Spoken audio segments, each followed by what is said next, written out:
Doctor Payal Tadvi, एक तो आदिवासी, दूसरी की मुसलमान, ऊपर से अपनी कम्युनिटी से बनने वाली इकलौती एमडी। इसी पहचान की वजह से, इसी मुकाम की वजह से आत्महत्या करने को मजबूर हुई डॉक्टर पायल तडवी, या कहें जातिवादियों ने ले ली उनकी जान। मीडिया चुप है, सरकार चुप है, मगर लोग सड़कों पर विरोध प्रदर्शन कर रहे हैं। यही है न्यू इंडिया, यही है हमारा नया हिंदुस्तान। नमस्कार, मैं समर राज बोलता हिंदुस्तान के सोशल प्राइम टाइम में आपका स्वागत है। सोशल मीडिया पर आधारित देश के इकलौते प्राइम टाइम में आपका स्वागत है। 3 साल पहले हैदराबाद सेंट्रल यूनिवर्सिटी में रोहित वेमुला को अपनी जान गंवानी पड़ी। उनकी मौत को इंस्टीट्यूशनल मर्डर माना गया और देश भर में लोग विरोध प्रदर्शन करने लगे। कुछ ही दिनों में देश भर के सभी विश्वविद्यालय में रोहित वेमुला के लिए न्याय की लड़ाई लड़ी जाने लगी। जिन पर आरोप लग रहे थे वो बड़े ओहदे वाले थे, राज्य मंत्री दत्तात्रेय और केंद्रीय मंत्री स्मृति ईरानी। देश भर में ये आंदोलन बढ़ता जा रहा था, लेकिन अचानक ही कुछ वजहों से आंदोलन खबरों से बाहर चला गया। रोहित वेमुला के लिए न्याय की लड़ाई अधूरी रह गई। रोहित वेमुला के न्याय की ये लड़ाई अधूरी रह जाने की वजह से आज डॉक्टर पायल तडवी को आत्महत्या करने पर मजबूर होना पड़ा।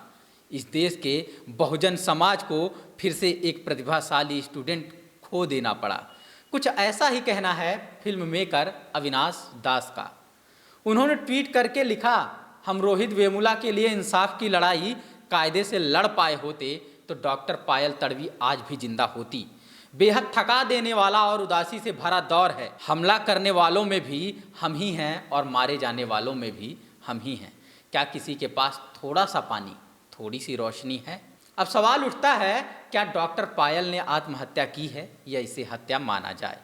जाति उत्पीड़न से उनका दम घुट गया या फिर जातिवादियों ने उत्पीड़न करके उनका दम घोंट दिया? जो कुछ हुआ वो बेहद शर्मनाक है, जो कुछ हुआ वो बेहद खौफनाक है। लेकिन मीडिया की चुप्पी कह रही है ये बिल्कुल आम बात है। जातिगत उत्पीड़न की वजह से पायल तडवी का मर जाना बिल्कुल आम बात है। वैसे इस देश में जातिवादी मीडिया के लिए जातिगत भेदभाव का आम हो जाना कोई हैरानी की बात नहीं है, लेकिन नेताओं की चुप्पी हैरान करने वाली है। खासकर सवर्ण नेताओं की चुप्पी ज़्यादा हैरान करने वाली है। गुजरात और राजस्थान में आदिवासी लीडरशिप में सक्रिय राज वसावा और प्रफुल्ल वसावा ने तो लगातार मुहिम छेड़ रखी है। वो लिख रहे हैं, न्याय की मांग कर रहे हैं, साथ ही साथ अत्याचारियों को सजा दिलाने के पक्ष में तमाम दस्तावेज रख रहे हैं। देश में इतना कुछ हो रहा है, लेकिन बड़े राजनेता चुप्पी साधे हुए हैं। खासकर इन दिनों सबसे लोकप्रिय नेता नरेंद्र मोदी। जातिगत उत्पीड़न पर उनका बोलना इसलिए भी जरूरी हो जाता है क्योंकि वो खुद को पिछड़े का बेटा कहते हैं और पिछड़ेपन और गरीबी के दुख को समझने वाला कहते हैं। उनकी चुप्पी बताती है कि वंचित समाज के लिए दिखावटी संवेदना रखते हैं। वंचित समाज के आरक्षण पर वो दोहरा रवैया रखते हैं। हालांकि बड़े राजनेताओं की चुप्पी के इस दौर में अखिलेश यादव ने पायल तडवी के साथ सॉलिडरिटी दिखाई है। उन्होंने जातिगत अपमान और आरक्षण पर हमले के रूप में इसे देखा है और इसे हत्या करार दिया है। ट्वीट करते हुए अखिलेश यादव ने लिखा, अनुसूचित जनजाति की होनहार डॉक्टर पायल तडवी की आत्महत्या मूलतः उनकी जाति और आरक्षण पर की गई अपमानजनक शाब्दिक हिंसा का परिणाम है। ये मूलतः उनकी हत्या है और संविधान द्वारा दिए गए संरक्षण की भी। क्या यही है देश की नई दिशा? अखिलेश यादव का यहाँ प्रतिक्रिया देना इस बात की भी याद दिलाता है कि जातिगत भेदभाव क्या होता है ये उन्होंने भी महसूस किया है।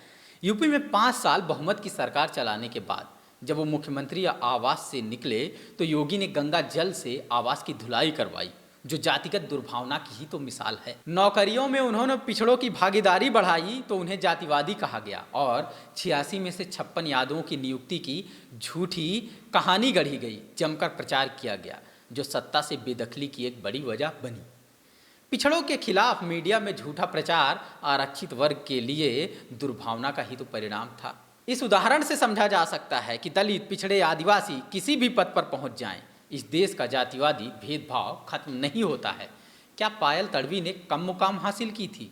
आदिवासी मुस्लिम समाज की होनहार पायल तडवी ने दिन रात पूरी लगन से पढ़ाई की और डॉक्टर बनी। इसी पर दिल्ली विश्वविद्यालय के असिस्टेंट प्रोफेसर जितेंद्र पृथ्वी लिखते हैं, जिन्हें लगता है कि जाति खत्म हो गई है, ये उनके लिए है। ये मनुवादी व्यवस्था और ब्राह्मणवाद कभी किसी रोहित वेमुला की जान लेता है, तो कभी डॉक्टर पायल तड़वी की, तो कभी अनिल मीना की। आरोपियों के खिलाफ कार्रवाई यदि आप चाहते हैं तो पूरा सरकारी तंत्र उन्हें बचाने में लग जाता है, क्योंकि आरोपियों की जात भाई सरकारी तंत्र पर पहले ही कब्जा किए बैठे हैं। आप केवल इस मुल्क में नंबर हैं, वो भी जब चुनाव आते हैं तब इसी के साथ हिंदू धर्म तथाकथित खतरे में आ जाता है। बाकी समय आप अछूत और जंगली होते हैं। विनीत कुमार लिखते हैं, डॉक्टर पायल तड़वी का गुनाह क्या था? यही कि वो महाराष्ट्र के आदिवासी परिवार से थी, नेशनल मेडिकल कॉलेज में पोस्ट ग्रेजुएट एमडी की पढ़ाई कर रही थी। कॉलेज की कुछ सीनियर तुच्छ मगजी सवर्ण महिलाओं ने जाति के नाम पर डॉक्टर पायल तड़वी को प्रताड़ित करना शुरू कर दिया।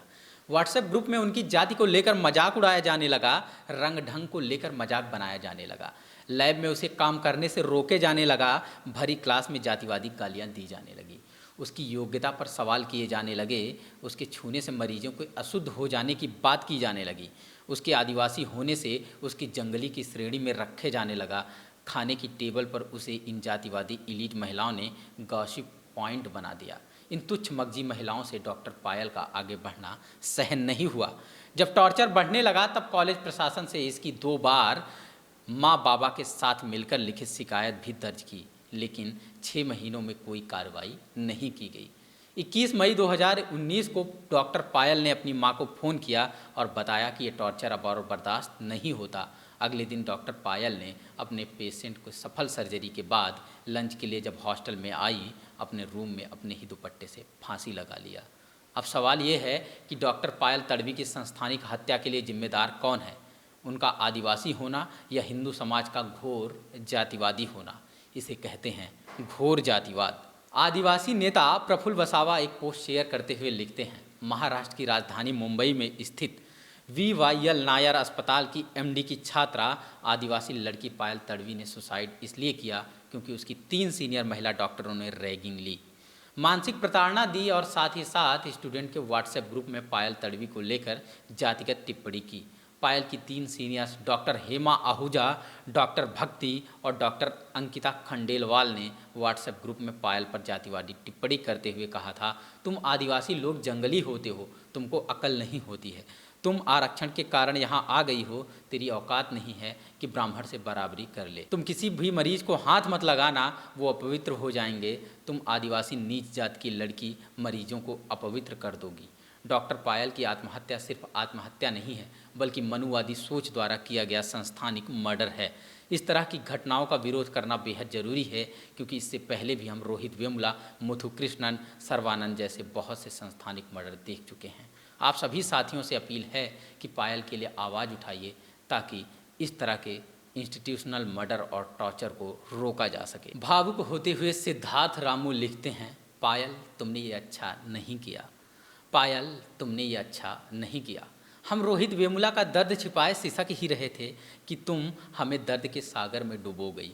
माना रोज रोज अपमानित होना सहनीय होता है, जाति समुदाय के नाम पर ताने सुनना भीतर तक तोड़ देता है, करियर खत्म करने की धमकी मारक होती है, फिर भी तुम्हें लड़ना था, खुद के लिए, अपनी प्यारी माँ के लिए, तुम्हारे लिए सपने सजोए पिता के लिए, आदिवासी भील समुदाय के लिए, इस देश के करोड़ों अपमानित वंचितों के लिए। माना कि तुम शंभूक एकलव्य की बेटी थी, तुम बिरसा फूले अंबेडकर पेरियार की बेटी थी, तुम्हारे करोड़ों भाई बहन लड़ रहे हैं, बिरसा शंभूक एकलव्य के वंशज दिकुओं राम द्रोण के वंशजों को चुनौती दे रहे हैं। हमने हार नहीं मानी है, तुम्हें भी हार नहीं माननी चाहिए थी, तुम्हें लड़ना था, तुम्हें लड़ते हुए जीना था, तुमने ठीक नहीं किया, तुमने हमें संघर्ष में अकेले छोड़कर ठीक नहीं किया, हमने एक साथी खो दिया, तुम्हारी याद हमें ताकत देगी, हम तुम्हें भूलेंगे नहीं, शंभूक की तरह याद रखेंगे, तुम्हारी हत्या हम भूलेंगे नहीं। अगर ये प्रयास आंदोलन में बदल गए, रोहित वेमुला की आत्महत्या के बाद जैसा देश भर में माहौल बना था, उस तरह देश भर में जागरूकता फैल गई, सामाजिक न्याय की इस लड़ाई में इस बार सही अंजाम मिल गया तो माना जाएगा कि इस तरह की हत्याएं, चाहे रोहित वेमुला की हों या पायल तड़वी की, इन सभी को न्याय मिल गया। तभी इंश्योर होगा कि किसी भी जाति की वजह से उत्पीड़न नहीं सहना पड़ेगा। कम से कम तमाम शैक्षणिक संस्थानों में किसी को अपनी जान नहीं देनी पड़ेगी। और अगर यही सोशल मीडिया की तमाम पोस्ट, सोशल मीडिया के द्वारा लोगों को एकजुट कर लिया गया, देश भर में ये आंदोलन रंग ला दिया और सरकारों पर कोई जू रेंग गई, इस तरह से कड़े कानून बने, समाज में कुछ असर कर गया, समाज इसके प्रति जागरूक हो गया, तो एक बड़ी सफलता मानी जाएगी। नहीं तो हम न जाने कितने रोहित वेमुला और डॉक्टर पायल तड़वी को खोते रहेंगे, न सरकारों पर कोई जू रेंगेगी और न समाज में कोई बड़ा उथल पुथल होगा। बदलाव की उम्मीद में लगातार कोशिशें जारी रहनी चाहिए। धन्यवाद।